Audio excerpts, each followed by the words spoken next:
Assalamualaikum warahmatullahi wabarakatuh. Perkenalkan, nama saya Nabila Nuruzano dengan NIM A2102400021. Di video kali ini saya akan membahas tentang studi kasus perpajakan dengan objek PT Arya Niaga Sejahtera. Saya akan jelaskan jenis pajak yang muncul dari tiap transaksi, cara hitung pajaknya bagaimana, dan sedikit tentang pencatatan akuntansinya. Nah, selanjutnya saya kasih gambaran transaksi di PT Arya Niaga Sejahtera. PT Arya Niaga Sejahtera ini PT PKP yang punya beberapa jenis usaha di tahun pajak 2025. Perusahaan dapat penghasilan dari sewa ruko, jasa pelayaran dalam negeri, dan penjualan kendaraan bermotor mewah. Nah, gak hanya itu, ada juga beban jamuran relasi dan beban gaji karyawan. Nah, untuk perhitungannya nanti, karena transaksinya beda-beda, pajaknya juga nggak bisa disamaratakan, pasti berbeda-beda.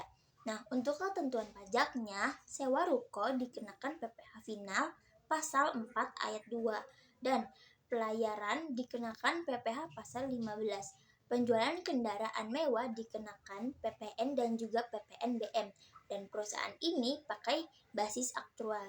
Jadi, pendapatan dicatat walaupun uangnya belum diterima. Selanjutnya di slide ini saya akan jelaskan jenis pajak dari tiap transaksi, dan lalu saya akan tentukan sifat penghasilannya apakah final atau tidak final. Langsung aja, yang pertama itu pendapatan sewa ruko.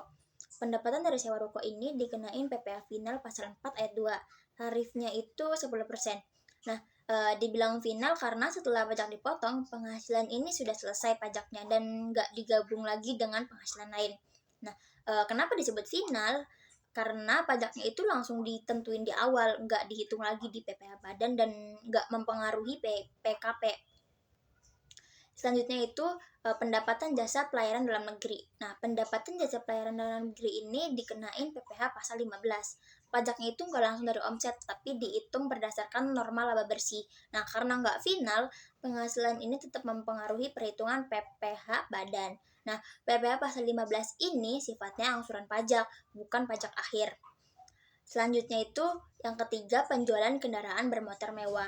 Penjualan kendaraan bermotor mewah ini dikenain PPN sebagai pajak konsumsi dan juga PPNBM karena termasuk barang mewah. Nah, pajak ini dipungut dari pembeli, jadi bukan pajak penghasilan perusahaan. Nah, kenapa nggak final? Bukan PPh, tidak mengurangi atau menambah laba, dan perusahaan hanya sebagai pemungut.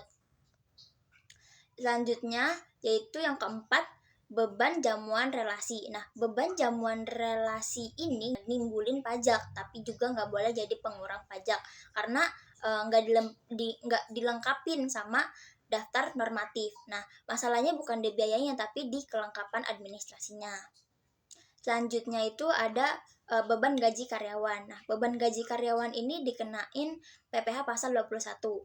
Beban ini boleh dikurangi secara fiskal karena berhubungan langsung dengan kegiatan operasional perusahaan. Nah, kenapa nggak dibolehin dikurangin? Karena berkaitan langsung dengan usaha. Nah, karena memenuhi syarat, beban gaji jadi pengurang PKP.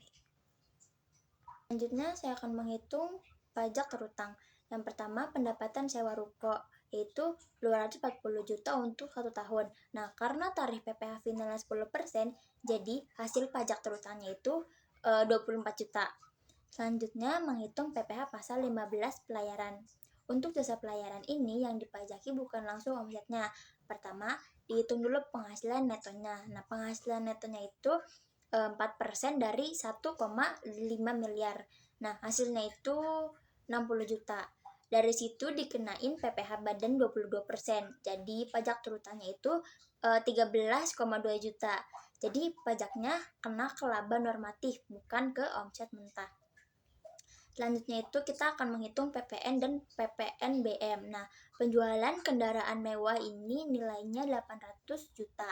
Nah, PPN 11%-nya 88 juta dan PPN BM-nya itu 20%, jadi 160 juta. Nah, pajak ini dipungut dari pembelian.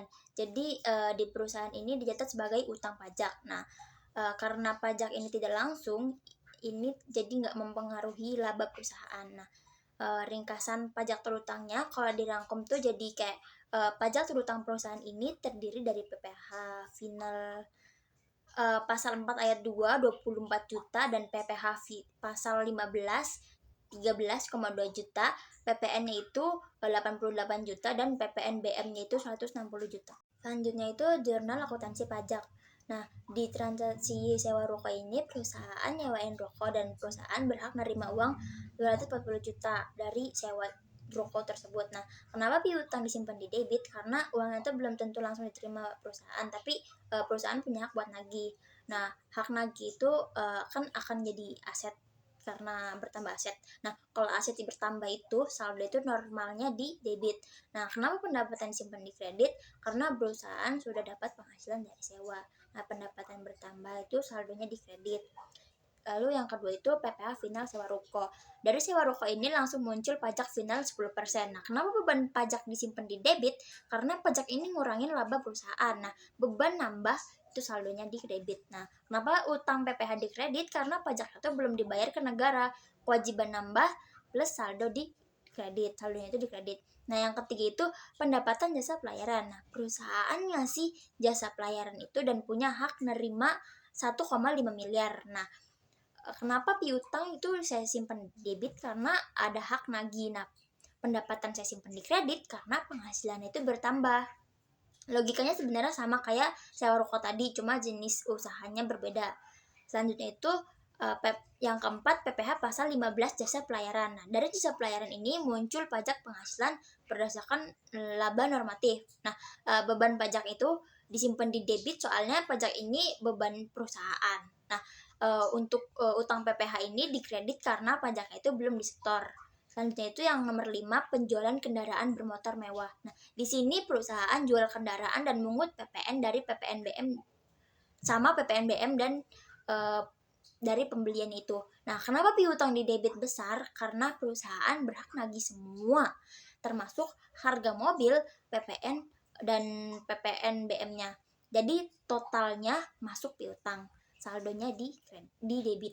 Nah, kenapa penjualan di kredit? Karena itu pendapatan hasil asli perusahaan. Nah, kenapa PPN dan PPNBM itu di kredit? Karena pajak ini bukan milik perusahaan, cuma dititipkan dan harus disetor. Jadi utang. Nah, kenapa jamuan relasi perusahaan ngeluarin biaya jamuan relasi? Beban jamuan di debit karena biayanya itu bertambah. Nah, lalu kas atau utang di kredit karena uang keluar atau timbul kewajiban. Yang ketujuh itu beban gaji karyawan. Perusahaan punya kewajiban bayar gaji ke karyawan. Nah, beban gaji itu disimpan di debit karena biaya operasional perusahaan. Nah, utang gaji di kredit karena belum dibayar ke atau belum disetor langsung, belum dikasih ke karyawan itu sendiri. Selanjutnya pendapatan menurut perpajakan yang nggak dihitung lagi di dalam PKP. Nah, pendapatan yang nggak dihitung dalam PKP itu pendapatan yang udah dikenain PPh final. Karena pajaknya sudah bersifat final, maka penghasilannya nggak digabung lagi dengan penghasilan lain saat menghitung PPh badan. Lalu pada studi kasus yang tadi saya jelaskan, pendapatan sewa ruko misal sebesar 240 juta dikenain PPh final pasal 4 ayat 2. Nah, secara akuntansi pendapatan ini tetap dicatat tapi secara fiskal dikeluarkan dalam perhitungan PKP melalui koreksi fiskal negatif. Di slide ini tuh sebenarnya mau nunjukin bedanya beban yang boleh dipakai untuk ngurangin pajak sama yang nggak boleh. Nah, makanya saya pakai gambar timbangan. Di sebelah kiri itu menggambarkan beban yang boleh dikurangi secara pajak. Nah, ciri-cirinya itu kayak beban tersebut berkaitan langsung dengan kegiatan usaha dan didukung bukti yang lengkap. Jadi, kayak menurut Pajakti beban ini sah untuk mengurangi penghasilan kena pajak. Lalu kalau di sebelah kanan menggambarkan beban yang tidak boleh dikurangi secara pajak. Nah, biasanya itu karena tidak memenuhi syarat fiskal, misal tidak dilengkapi data normatif. Nah, walaupun secara akuntansi tetap dicatat sebagai beban, jadi intinya itu semua beban bisa dicatat di laporan keuangan. Jadi, pajak yang menentukan beban itu boleh mengurangi pajak atau tidak. Jadi yang bisa saya simpulkan itu setiap transaksi punya perlakuan pajak yang beda-beda, baik dari sisi penghasilan maupun bebannya. Perbedaan komersial dan fiskal inilah yang menentukan besarnya pajak terutang. Jadi cukup sekian penjelasan dari saya. Terima kasih sudah menonton.